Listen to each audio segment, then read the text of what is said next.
बिस्मिल्लाहिर्रहमानिर्रहीम। जी बेटा, आज हम आईएएस का एक टॉपिक डिस्कस करने लगे हैं। फ्राइडे है, हर फ्राइडे को हमारा इस्लामिया से रिलेटेड एक टॉपिक होता है जिसमें हम कुछ जानने की और समझने की कोशिश करते हैं इस्लाम के बारे में।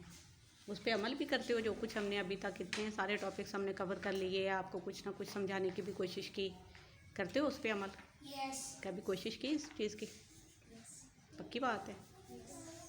चलें, करनी भी है लाजमी बेटा। बताने का कोई मकसद है, सिर्फ ये इसलिए नहीं है कि आपको बता दिया समझा दिया एंड दैट्स इट। उसका मकसद ये है कि आप लोग उसको अपनी ज़िंदगी में शामिल करें इन चीज़ों को। आज बोर्ड की तरफ देखिए ज़रा। आज का आपका टॉपिक क्या है? हुकूकुल अबाद। हुकूकुल अबाद आपका टॉपिक है, ठीक है। अबाद जो है ये अब्द की जमा है और अब्द का मतलब होता है बंदा या इंसान। हुकूकुल अबाद का मतलब है इंसानों के हुकूक। ओके, इंसानों के हुकूक है, इसका मतलब हुकूकुल अबाद का। सबसे पहला पॉइंट जो लिखा गया है वो ये है कि इंसान पर अल्लाह ताला ने 2 तरह की जिम्मेदारियां आयद की हैं। ओके, नंबर 1 है इबादत इलाही, बंदगी और शुक्रगुजारी। ये किसका हक है? इबादत इलाही, बंदगी और शुक्रगुजारी किसका हक है बेटा? क्या ये हुकूकुल अबाद में शामिल है? पहला जो पॉइंट लिखा है बेटा, इबादत इलाही, अल्लाह ताला की इबादत करते हैं हम, ठीक है। नमाज, रोज़ा, ज़कात, हज जो भी करते हैं वो अल्लाह ताला के लिए किया जाता है, तो वो अल्लाह ताला का हक है इंसान के ऊपर, वो बंदों का हक नहीं है। क्या हो गया है? चीज़ को समझ लेते होते हैं, वैसे ही नहीं यस यस करते जाते होते, ठीक है। पहला हक जो है वो अल्लाह ताला का है कि उसकी इबादत की जाए, उनकी नेमतों, दी गई नेमतों का शुक्र अदा किया जाए। और बंदगी का क्या मतलब है जी? अच्छा काम, अल्लाह ताला के बताए हुए रास्ते पर चलना, जिन कामों के करने का अल्लाह ताला ने हुक्म दिया है उस तरीके से काम को सरअंजाम देना, ये बंदगी है अल्लाह ताला की, ठीक है। ये पहला हक है अल्लाह ताला का कि उसकी इबादत की जाए। दूसरा देखिए ज़रा कि नंबर 2 पे जो हमने पॉइंट बनाया है वो ये है कि इंसानों की खिदमत और हमदर्दी। अब ये किसके अंदर आता है पॉइंट? इंसानों की खिदमत और हमदर्दी किसके अंदर आता है बेटा? हुकूकुल अबाद के अंदर आ रहा है। जो हमारा मेन आज का कॉन्सेप्ट है, ये टॉपिक है, वो हुकूकुल अबाद है। और हमारा जो सेकंड पॉइंट है वो हुकूकुल अबाद के अंदर आ रहा है कि इंसानों के साथ अच्छा सलूक करना है, उनकी खिदमत और हमदर्दी करनी है इंसानों के साथ। अच्छा, अब हुकूकुल अबाद में सबसे पहला हक किसका होता है? वालदैन का। सबसे पहला हक इंसान के ऊपर वालदैन का होता है कि वालदैन के साथ अच्छा सलूक किया जाए। ये अल्लाह ताला का हुक्म है, ठीक है। कुरान पाक में बहुत बार इस चीज़ की ताकीद की गई है, बार बार इसका जो है वो हुक्म हुआ है। हमने यहाँ पे एक आयत भी कोट की है, सूरह बनी इसराइल की आयत नंबर 23 है, बाबिल वालिदैन एहसाना, के वालिदैन के साथ अच्छा सलूक करो, नेकी और भलाई करो, ठीक है। एहसाना को हमने मैं रिप्लेस कर रही हूँ वर्ड किसके साथ? अच्छाई और भलाई के साथ, ठीक है। क्योंकि एहसान हम नहीं करते वालिदैन के ऊपर, औलाद कभी भी वालिदैन पे एहसान नहीं करती। अगर उनके साथ अच्छा सलूक करती है, उनकी खिदमत करती है, उनकी ज़रूरियात को पूरा करती है, तो वो उनका हक है वालिदैन का। एहसान कौन करता है हमारे ऊपर? वालिदैन करते हैं। वालिदैन का एहसान होता है औलाद के ऊपर कि उन्होंने उनकी परवरिश की, उन्हें पढ़ाया लिखाया, आपकी ज़रूरियात को वो पूरा करते हैं। जिस तरीके से भी अपनी ज़रूरियात को वो पीछे छोड़ के आपकी ज़रूरियात का ख्याल करते हैं, ऐसा ही है ना? आप कभी अगर हम इसकी एग्जांपल लेना शुरू करें तो आपने कभी नोट किया होगा कि ईद का मौका ले लेते हैं हम, या कोई फेस्टिवल और आ जाता है, आपके स्कूल में आ जाता है, ठीक है। तो बेशक उनके पास पैसे हैं या नहीं हैं, लेकिन वो आपकी ज़रूरत, जब आप उनसे किसी चीज़ की डिमांड करते हो तो उसको पूरा करने की हत्तल इम्कान कोशिश करते हैं, ऐसा ही है। तो बेटा ये नेकी है, भलाई है, एहसान है वालिदैन का औलाद के ऊपर। इसलिए कुरान पाक में ये आयत जो है इसको हमने यहाँ पे कोट किया है कि वालिदैन के साथ अच्छा सलूक करो या एहसान करो। दूसरा हुकूक जो है वो किसका है? औलाद के हुकूक। हुकूकुल अबाद में अच्छा हम बात कर रहे थे ओके, हम बात कर रहे थे बेटा औलाद के हकूक़ के बारे में।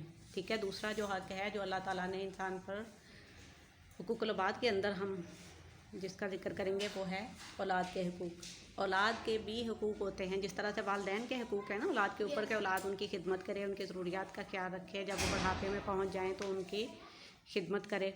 इसी तरह से जब औलाद छोटी होती है, अपनी ज़रूरियात को ख़ुद पूरा नहीं कर सकती, जैसे आपकी एज के बच्चे हैं या आपसे भी छोटे बच्चे हैं, तो ये सब जो हैं ये किसके हैं, ये उनका हक़ है वालिदैन के ऊपर, के वालिदैन उनकी ज़रूरियात को पूरा करें, उनका अपने फ़राइज़ को बखूबी सरअंजाम दें। और ये सब कुछ किसके अंदर आता है, हुकूकुल औलाद के अंदर। ठीक है, हुकूकुल औलाद के अंदर आती हैं ये सारे हकूक़ जितने भी हैं।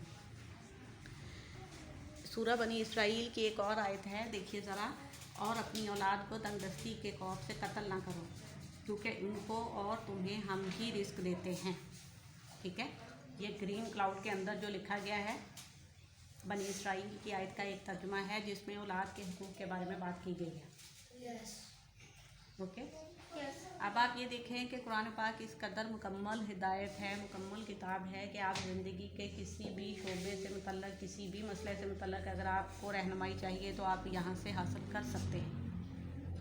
और ऐसा नहीं है कि अगर किसी एक चीज़ के बारे में हुक्म इरशाद फरमा दिया गया है तो दूसरी चीज़ को नज़रअंदाज कर दिया गया हो, बिल्कुल भी नहीं है। देखें, हमने IAS के कितने टॉपिक्स डिस्कस कर लिए हुए हैं और कोई किस कदर ये तफसीली बयानात आए हैं इसमें कुरान पाक में कि हम जिस तरह से भी चाहें अपनी ज़िंदगी के लिए वहाँ से रहनुमाई हासिल कर सकते हैं। ऐसा ही है ना? अब ये देखें कि औलाद का तंगदस्ती क्या होती है। अगर हम स्पेसिफिकली इस आयत की बात करें जिसमें सूरह बनी इसराइल की ये जो आयत है, तंगदस्ती क्या होती है बेटा? जी,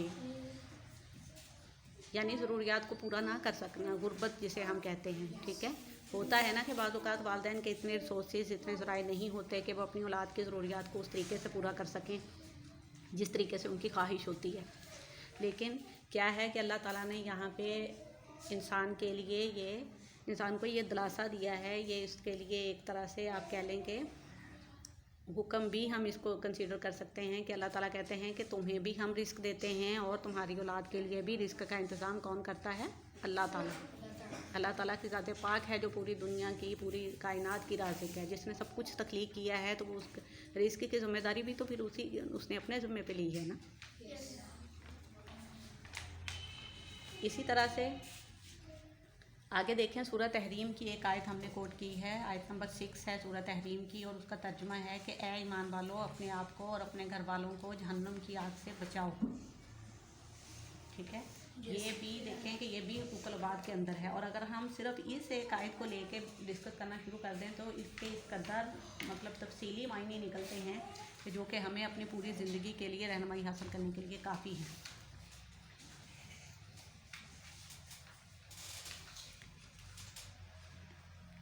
अब इसमें सिर्फ ये देखें कि अपने आप को और अपने घर वालों को जिक्र है, लेकिन अगर हम इसको थोड़ा सा तफसील के साथ बयान करना शुरू करें तो इसमें आपके तमाम दोस्त अहबाब, ठीक है, जिनके साथ आप काम करते हो, आपके कोलीग्स, आपके पड़ोसी, हमसाए, सब शामिल हैं।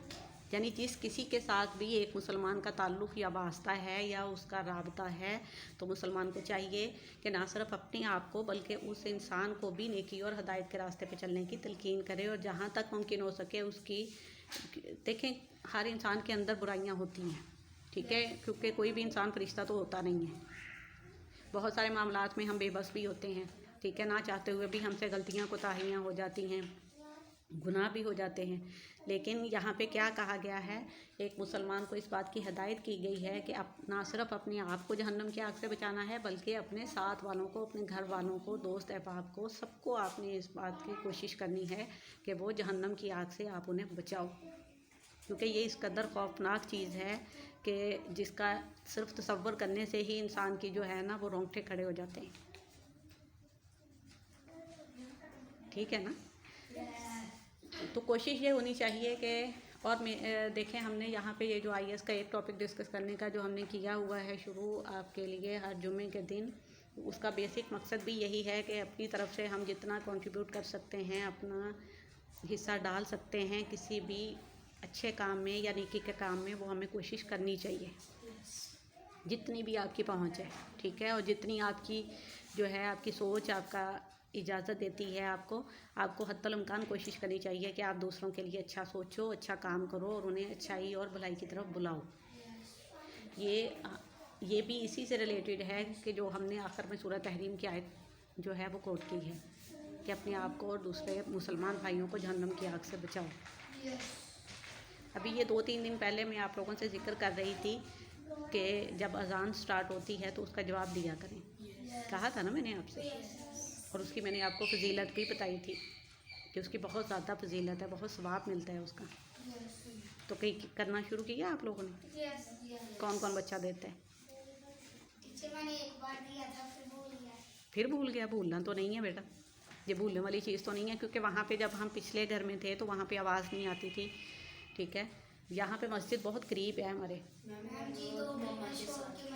ऐसे ही है ना, तो बहुत क्लियर आवाज़ आती है। और जब आवाज़ आपको अजान की ना आए तब एक अलग चीज़ है, आप नहीं दे सकते, ठीक है, तब आप अंदाजे से अपनी नमाज़ जो है वो अदा करते हैं। लेकिन जब आपको अजान की आवाज़ क्लियरली सुनाई दे, आपके इतने करीब हो, तब मैं ये कहती हूँ कि ये अपने ऊपर फ़र्ज़ कर लेना चाहिए कि आप ना अजान का जवाब दें, ठीक है। आप 1-2 दफ़ा आपको ये काम जो है वो कॉन्शियसली करना पड़ता है, शऊरी तौर पे। फिर जब आपकी एक हैबिट में चीज़ शामिल हो जाती है ना आपकी आदत में, तो वो लाशऊरी तौर पे आप वो सारा कुछ करना शुरू हो जाते हैं। फिर चाहे आप किसी काम में भी मसरूफ़ हैं, आप लाशऊरी तौर पे अज़ान का जवाब देते हैं। फिर तो ये भी क्या है, ये भी एक अच्छा काम है, नेकी का, भलाई का काम है, जो कि मुसलमानों को, तमाम मुसलमानों को जो है इसकी कोशिश करनी चाहिए। और आपको चाहिए कि आप अपने फेलोज़ को भी बताओ, ठीक है। जो भी कोई अच्छी बात आपको सुनने में या देखने में मिलती है, किसी की अच्छी आदत अगर आप देखते हो, तो आपको चाहिए कि आप खुद भी अपनाओ और फिर आगे उसको पैगाम को पहुंचाओ भी, वो भी कोशिश करो, ठीक है। खैर एनीवेज़, आज हम बात कर रहे थे हुकूकुल इबाद की। इसके अंदर अभी 1-2 टॉपिक्स और भी हैं जो कि, लेकिन वक्त की कमी की वजह से मैंने यहाँ पे 2 जो हैं उनको मेंशन किया है, हुकूक वालिदैन के हुकूक और औलाद के हुकूक को। मज़ीद इसके अंदर कुछ पॉइंट्स हैं वो हम इंशाअल्लाह अगले जुमे में डिस्कस करेंगे, ठीक है, क्योंकि ये काफ़ी लंबा और काफ़ी तफसीली टॉपिक है हुकूकुल इबाद जो है, इसलिए, ठीक है। अब इसमें किसी किस्म की कोई कन्फ्यूजन? समझ आ गई सारी बातें? अब इस पे अमल भी करना है, सिर्फ नो यस पे नहीं तकिया कर लेना आपने कि दैट्स इट, काम ख़त्म हो गया हमारा, सुन लिया हमने, ठीक है। इस पे अमल भी करना है। चलें बेटा, आज का लेसन ख़त्म करते हैं इस दुआ के साथ कि अल्लाह ताला आपको ज़िंदगी के हर इम्तहान में कामयाब करें और आपको सिरात मुस्तकीम पे चलने की तौफीक अता फरमाएं। आमीन या रब्बुल आलमीन।